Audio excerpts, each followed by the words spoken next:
Hello, Brobs. We're back with Mars Without Venus, a study of some homosexual generals. Major General Frank M. Richardson, I believe it's 1981.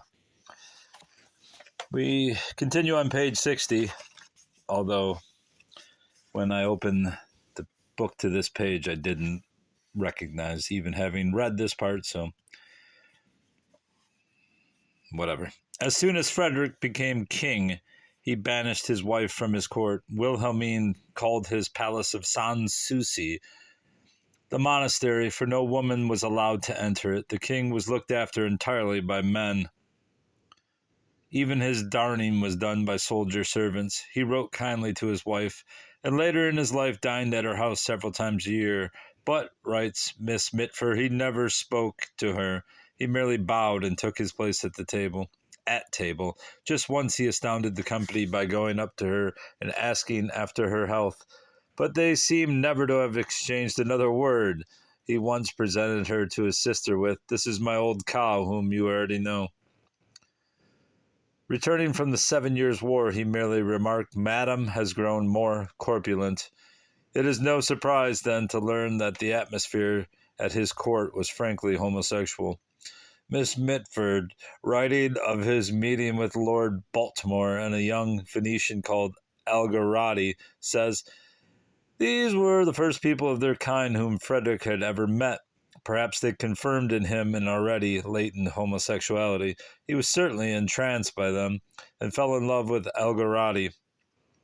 Frederick slept on Algarotti's shoulder in his traveling carriage, and they called themselves Auguste and Mycene, I don't know. At a mail party given by Valerie, the French minister Tendre Algarotti and Beau Lugiac, Valerie's secretary, behaved oddly indeed. Baltimore and Algarotti may have been the first pair of overtly practicing homosexuals whom Frederick had encountered. But I doubt I doubt if his own tendencies were all that latent. Let me turn on some light. Let me get a light in there, bruv. There had been the von Katt affair, and his notorious relationship with Fredersdorf was an unmistakable pointer. This man, 4 years older than Frederick, was sent as a private soldier to be the king's valet, and rose rapidly to a position of intimate confidential service. For many years he enjoyed a close, exceptionally affectionate friendship with the king. Frederick wrote to him almost daily when he was away on confidential missions, as a normal man might write to his wife. Some of these letters have a decidedly erotic flavor, writes Miss Mitford. In the opinion of Ludwig Reiners, after the execution of Katt, which Frederick William had hoped would soften Frederick's heart, that heart was from then on closed to all but the ex-valet Friedersdorf, children and dogs. The dual nature of Frederick's character was noted by some of his contemporaries. A British ambassador was struck by the sharp contrasts in the life of a humane, kindly man who spread misery, desolation, and persecution wherever he went. An affectionate, sensitive, dreamy idealist who loved to turn a pretty phrase, to write poetry, to compose and play music among gifted aesthetic friends of like mind. He could put all this aside whenever his duty as a Prussian monarch called for ruthless severity and indifference to human suffering. "Dogs, would you live forever?" he could ask of his adoring soldiers. As a true Prussian, it was inevitable that he should follow his father's precept that soldiering was the only possible profession for a Prussian nobleman. But his real bent was clearly different. He liked to think of himself as a philosopher, poet, writer, and musician. Since French was the language of culture, he thought and wrote only in French, taking a pride in his execrable German, and affecting to despise that barbarous tongue. He once said, "The dearest of my pleasures is reading. I love music, but I love dancing even more. I hate hunting, but love to ride a horse." He never used spurs, thinking them cruel. Frederick worshipped at the shrine of Voltaire, whom he regarded as the king of philosophers and writers. But when his royal destiny summoned him to ride off at the head of his army, he could shrug off the allegiance with a touch of scorn. Scorn of the man of action for the man of letters. Voltaire, who lived for long periods at Frederick's court, took a malicious revenge for such slights. It was no secret that he was the author of an anonymous book full of cruel and coarse details of the king's love for various officers and pages. When it was rumored that Frederick was fond of an actress, Barberina Campanini, abducted from Venice by his soldiers, Voltaire said that she appealed to the king only because she had the legs of a man. Writing about the sad fate of Dorothea Ritter, he said, "The prince had a kind of mistress. He thought he was in love with her, but he was mistaken. His predilection was not for her sex."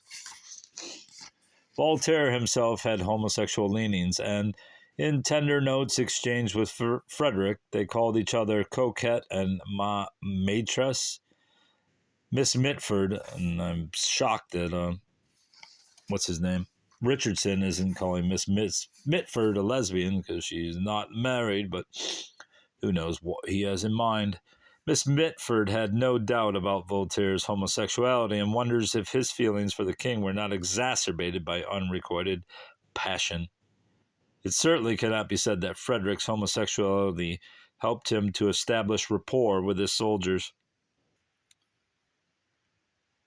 It was claimed that Frederick knew every one of his soldiers by name, and it is just possible that he really did, and that without resorting to tricks such as Napoleon used in his much larger army. But he found it difficult to talk to them and very rarely did so. He never praised or congratulated them, yet he was always popular with them. They were amused by his oddity and proud to be led by such an acknowledged hero.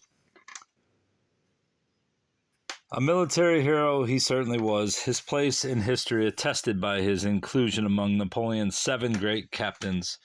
When Napoleon visited Frederick's tomb, he felt no need to weep, as Julius Caesar had done when he saw a statue of Alexander, who had achieved so much at an age when he himself had done nothing. Bonaparte had already achieved much, though his hopes of emulating Alexander's eastern conquests had been frustrated by the stubborn defense of Acre by our Admiral Sir Sidney Smith and the French engineer.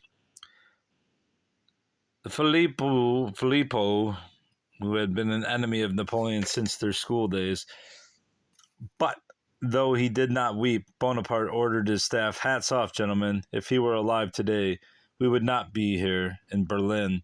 Thoughts of suicide, natural enough during Frederick's tormented youth, recurred during his adult life. It is not surprising that he made provision for self-poisoning, as Napoleon did. They both dreaded capture and consequent humiliation. Some of Frederick's biographers believe that the military genius and man of action came to predominate over the artistic side of his nature. Through a burning desire to prove that his father's constant criticism of him as a useless dilettante had been unjust, and thus to gain, albeit posthumously, his father's approval, for which he had always yearned.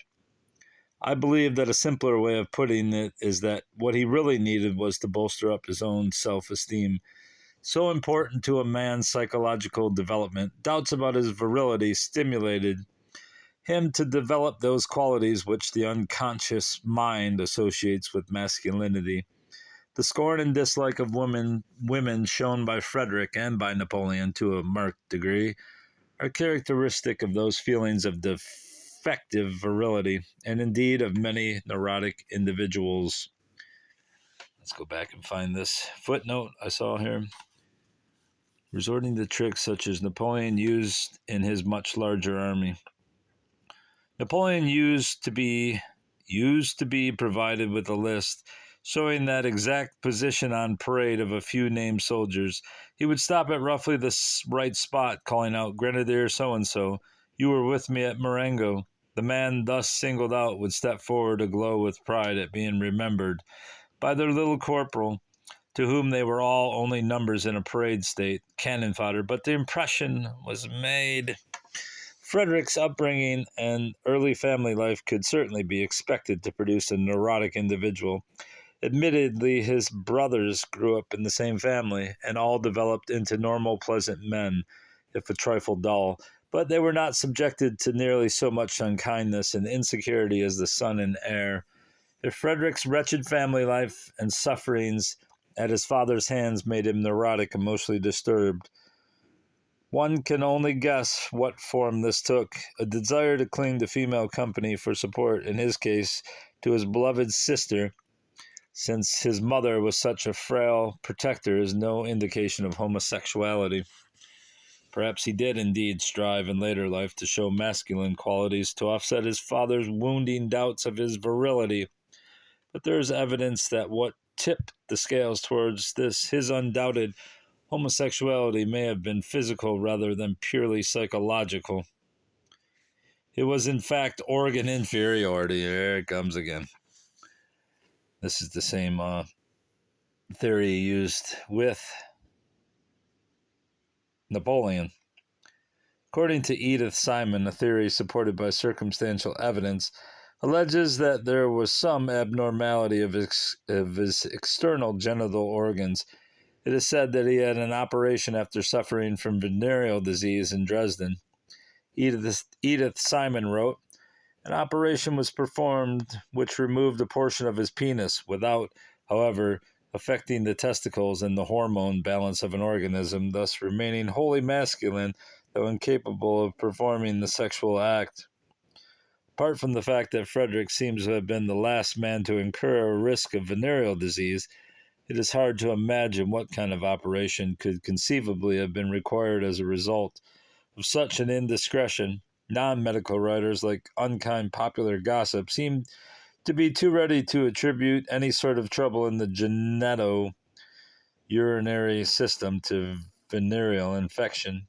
In Frederick's day, the various influences which can sow the seeds of homosexuality were not understood, and the contemporary belief that he suffered from some deformity or abnormality of the sexual apparatus resulting from inexpert treatment is understandable.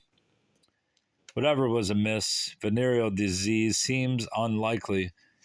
There is no history of his having suffered from such a condition. He was always very careful to ensure that no one saw him naked, and from descriptions of his appearance and the doubts about the normality of his external genital organs, it seems possible that he was an intersex type, of which our knowledge has grown more detailed within recent years. We now know that such unfortunate individuals are far from being rare. If indeed a surgical operation was performed, it might have been a circumcision performed as an emergency, perhaps for a condition called paraphimosis, and not done very well. Just possibly it could have been an early attempt at plastic surgery for a condition called hypospadias, or less common, epispadias, in which the urethra opens in the shaft of the penis instead of at its tip. This condition is common enough for me to have seen several cases when examining recruits. Wait, so you can actually have the pee hole like on the shaft of the penis? That's great. That's great, buddy. Whatever may have been the case, the cause, I rate Frederick as one of the most obviously homosexual of those examined in this book. Kinsey Group 5 or even 6. A rating of 6 is presumably only justified if one can prove the occurrence of physical intercourse, which I do not pretend to attempt, but which I feel to have been improbable in a man of such a character as Frederick's. To sum up this chapter, since we are told that Alexander's enemies used his homosexuality as a means of discrediting him, we may see him as a normal young male of ancient Greece, but one who kept up the permissible, even desirable, phase of homosexual friendship longer than was usually acceptable. This did not influence his career one way or another. He was born a king, even a god. He had his weaknesses, but his drinking orgies, despite their unhappy consequences, were permissible relaxations in a career of strenuous exploration and conquest. A great campaign to subjugate the barbarian Persians had long been a national dream, and Alexander may have seen himself as its born leader. But it is possible that sublimation may have added its subtle persuasion, with the desire to escape from the demands upon a royal prince and a young king to marry and father an heir. The introduction by well-meaning but misguided parents to a whore to liven him up could have determined a boy such as Alexander seems to have been to get away from Macedonia at all costs. Julius Caesar's debauchery is evidence that decadence was not the prerogative of the emperors who presided over the decline of Rome. He is included in this chapter as an indication that sexual deviation in classical antiquity was not purely Grecian frolic.